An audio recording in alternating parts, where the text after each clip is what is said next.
Following weeks of intense and frequently hostile discussions, City Hall and the CWU has found common ground. Details were hammered out early last week, and with compassionate packages secured, the workers declared redundant by the council were to pick up their final paychecks on Friday. That didn't go so well, and late that evening, we found several workers standing outside City Hall claiming that they had been shortchanged. The truth of the matter is that I was advised that all the calculations were correct. We have not issued any further checks so that everybody was paid what they were entitled to on Friday in terms of their statutory entitlements, and there was no mistake or there was no error. And we have not gotten any letter communication from the union indicating to us there was a problem. I've only heard this on the media, and I think somebody said that Ms. Matura had mentioned it on air. But we remain committed to working with the union in a very amicable way to resolve whatever issues that arise as a result of the calculations, and also to ensure that there is a smooth transition into the alternative employment with the new contractor. The new security firm, Ranger Security, is already on site at the council providing security services, and 19 of the workers who were declared redundant have made what the mayor calls a peaceful transition to that company. No contract has been signed just yet, though that is in the works. We haven't entered into a formal contract yet. We had indicated to the union that we wanted them involved in that process, particularly because they wanted to be satisfied in relation to certain protections being in the contract as it relates to wages given to these workers. We had to negotiate with the contractor just to ensure that the method that we put in place to minimize adverse impact, which is alternative employment, was attractive, so that we had engaged in discussions with the union in relation to other things, but our attempts to minimize adverse effect was the job.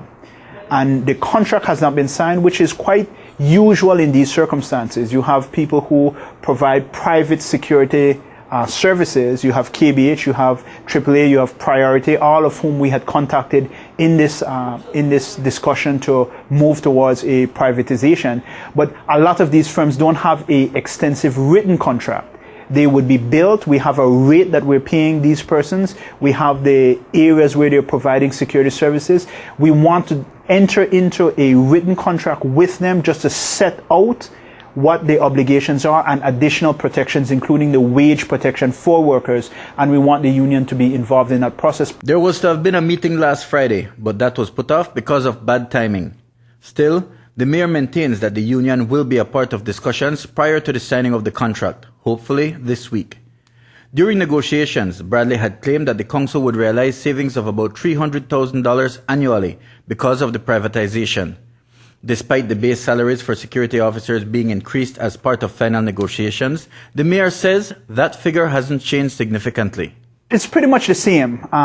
We had always committed to trying to make the offer as attractive as possible.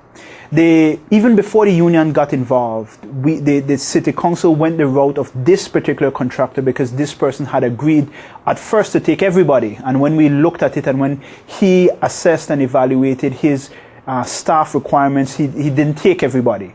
But we wanted originally for him to take everybody. And the idea with that is that we wanted to ensure that they would have made the same base rate that they were paid at City Council, which is higher than market rate, or they would have made close to that figure. The union had expressed certain concerns with relation to that. We had to assure them that that was the case. We had to go back to the contractor.